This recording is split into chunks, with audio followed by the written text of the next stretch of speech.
Groupe Les Indépendants pour 6 minutes.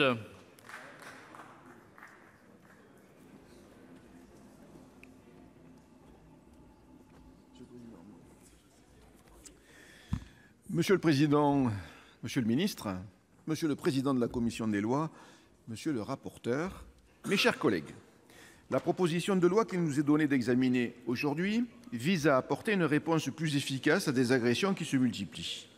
En effet, depuis quelques années, de nouvelles menaces liées à des groupes extrémistes de défense de la cause animale sont apparues, occasionnant des attaques contre des boucheries ou des étals, des intrusions dans des exploitations agricoles, allant jusqu'à l'incendie d'un abattoir. Je pense que ce n'est pas très pacifique, ça.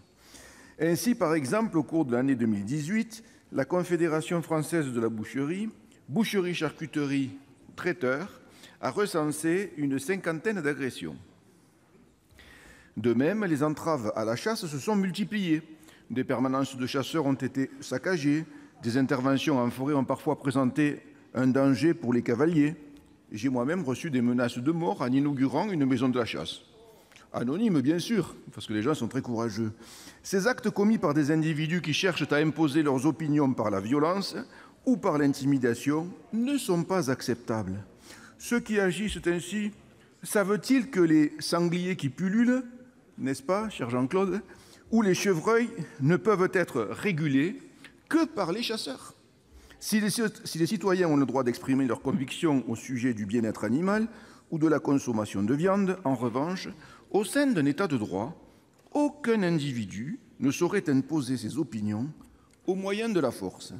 Comme l'a rappelé notre collègue François Bonhomme dans son rapport, la République respecte la liberté et les choix de vie de chacun de ses citoyens. Face à la radicalisation de certains groupuscules, une réaction s'impose afin de mettre un terme à ces actes. Oui, contre ceux qui attaquent les boucheries ou s'introduisent dans les élevages, une plus grande fermeté apparaît nécessaire. Oui, la volonté d'imposer ses convictions ou d'empêcher certaines activités par la force ou la menace doit être sanctionnée. Car la violence et l'intimidation n'ont pas leur place sur le territoire de la République. Face à l'évolution inquiétante des actes de ces extrémistes animalistes, végans ou antispécistes, les auteurs de la proposition de loi ont souhaité modifier l'article 431-1 du Code pénal afin d'apporter une réponse plus efficace et plus ferme à deux types d'infractions. Les violences, les menaces et les dégradations dirigées contre des boucheries ou des abattoirs au nom de la défense de la cause animale et les entraves à la chasse qui se produisent régulièrement dans nos forêts domaniales.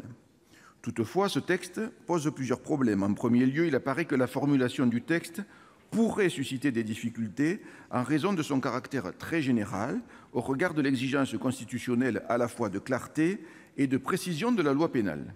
En second lieu, des questions ont été soulevées sur l'utilité d'adopter de nouvelles dispositions législatives dans la mesure où diverses incriminations pénales peuvent déjà être utilisées pour sanctionner ce type de comportement, mais peut-être ne le sont-elles pas assez souvent.